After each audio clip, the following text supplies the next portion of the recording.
अरे स्टेटमेंट मी केलं, मीच माफी मागत नाही तर माझे मुख्यमंत्री कशाला मागतील?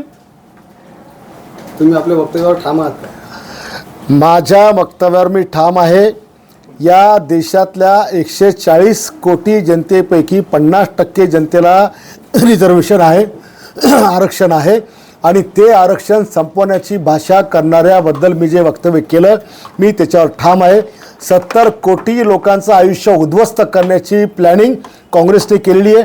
ज्या 70 वर्षात या 70 ज्या मागासवर्गीय लोकांनी या काँग्रेसला सत्तेवर ठेवलं त्यांना चांगले दिवस आले, त्याच समाजाला संपर्क करता हे निघालेले आहेत. याच्यामध्ये आदिवासी असतील, मागासवर्गीय असतील, याच्यामध्ये ट्रायबल असतील, ओबीसी असतील, सगळेच.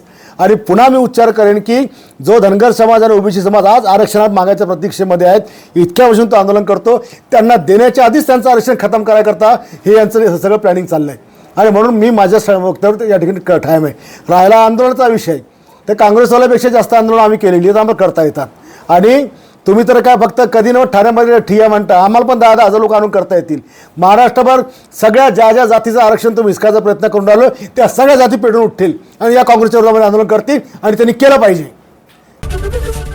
एबीपी माझा, उघडा डोळे बघा नीट.